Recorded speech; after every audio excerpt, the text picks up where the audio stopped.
आज 5 जुलाई 2021।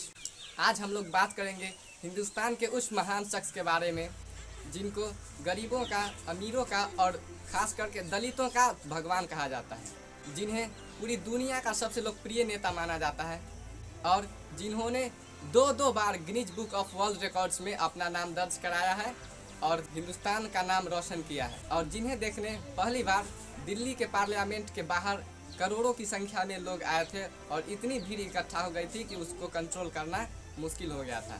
और उनके बारे में बिहार के former chief minister Shri Lalu Yadav ने भी कुछ कहा है। तो चलिए जानते हैं उस महान शख्सियत के बारे में। तो आप सबसे एक छोटी सी रिक्वेस्ट है कि अगर आप इस चैनल पे नए हैं तो प्लीज़ इस चैनल को सब्सक्राइब कर दें, बेल आइकन को प्रेस कर दें। तो चलिए शुरू करते हैं। हेलो फ्रेंड्स, मैं भाईजी आप सभी का स्वागत करता हूं। आज 5 जुलाई और आज का दिन मुख्य दो बातों से हिंदुस्तान की राजनीति में सबसे मुख्य दिन माना जाता है, क्योंकि आज ही के दिन 5 जुलाई 1946 को बिहार के खगड़िया जिले के छोटे से गांव शहर बन्नी में श्री रामविलास पासवान जी का जन्म हुआ था, जिनके पिता का नाम जामुन पासवान और माता का नाम सिया देवी था। धन्य है वह माँ जिसने रामविलास जैसे पुत्र रत्न को जन्म दिया। रामविलास पासवान शुरू से ही ऊंचे और ठोस निर्णय लेने वालों में से एक थे। श्री पासवान जिस समय राजनीति में आए थे उस समय उन्होंने डीएसपी का एग्जाम पास किया था, परंतु उन्होंने डीएसपी पद को ठुकराते हुए राजनीति को स्वीकार किया और बाद में चलकर रामविलास पासवान एक ऐसे वट वृक्ष का रूप लिए जिसके नीचे हिंदुस्तान की पूरी आवाम छाया और सुकून महसूस किया। श्री पासवान दुनिया के सबसे अधिक वोटों से जीतने वाले पहले राजनीतिक व्यक्ति थे और फिर उन्होंने ही अपनी रिकॉर्ड को 1989 में फिर से इसे तोड़ा और दोबारा Guinness book of world records में अपना नाम और हिंदुस्तान का नाम दर्ज कराया। श्री पासवान जब पहली बार लोकसभा चुनाव जीतकर दिल्ली आए थे तो उनको देखने वालों की भीड़ इकट्ठी हो गई थी और उसे कंट्रोल करना मुश्किल हो गया था। श्री रामविलास पासवान।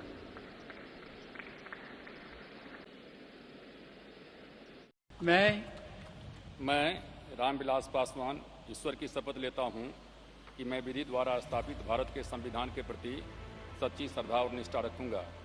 मैं भारत की प्रभुता और अखंडता अक्षुण्ण रखूंगा।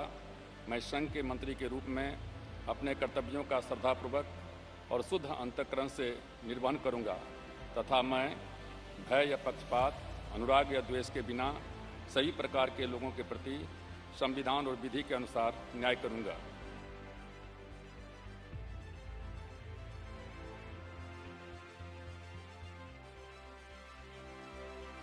रामविलास पासवान, जिन्हें साउथ में लोग भगवान की तरह मानते हैं और उनकी पूजा करते हैं। साउथ में गरीब और दलित वर्ग इनकी तस्वीर को अगरबत्ती दिखाने के बाद ही खाना खाना पसंद करते हैं। पासवान जी कभी किसी का बुराई सोचने वाले व्यक्ति नहीं थे, चाहे वो गरीब हो या अमीर। सबों की हित में हिंदुस्तान की भलाई की बात करने वाले व्यक्तित्व थे। हिंदुस्तान के वैसे व्यक्ति जो कभी नहीं देखे कि हमारे सामने कौन खड़ा है, वे ईमानदारी पूर्वक अपनी बात रखा करते थे।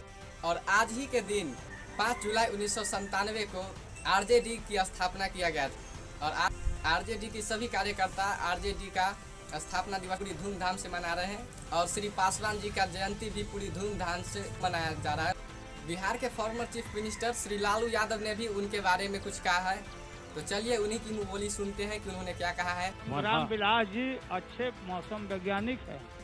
लालू जी पासवान जी को मौसम वैज्ञानिक इसलिए बोले हैं क्योंकि वो जानते हैं कि पासवान जी की लोकप्रियता इतनी बढ़ गई है कि वो जिस पार्टी में जाते हैं उसी की जीत होती है। ऐसा नहीं कि जिसकी जीत होने वाली होती है उस पार्टी में जाते हैं।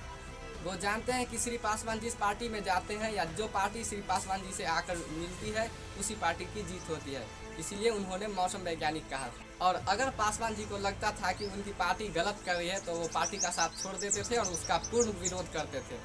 पासवान जी पर लोगों को इतना विश्वास हो गया था कि उनसे जो पार्टी आकर मिलती थी उसी की जीत होती थी, चाहे वो बीजेपी हो, कांग्रेस हो या कोई अन्य पार्टी हो।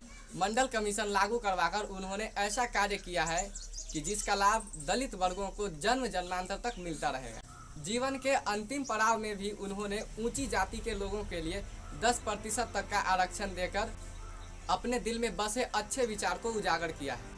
आज कृतज्ञ राष्ट्र उनको याद करके अपनी तहे दिल से श्रद्धांजलि अर्पित कर रहा है। मैं भी इसी कड़ी का एक हिस्सा हूँ। मैं भगवान से प्रार्थना करता हूँ कि आप जहाँ भी होंगे आप सदा देशवासियों के साथ रहेंगे और जो जगह खाली हुआ है उसे ईश्वर अविलंब भरने की कृपा करेंगे।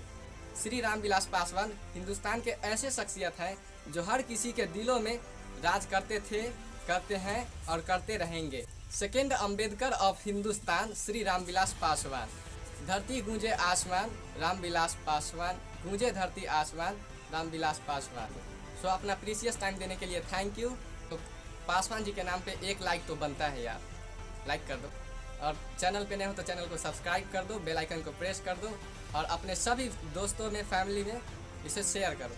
अगर आपको कुछ मैसेज भेजना हो तो कमेंट सेक्शन में ज़रूर कमेंट करें। Thank you.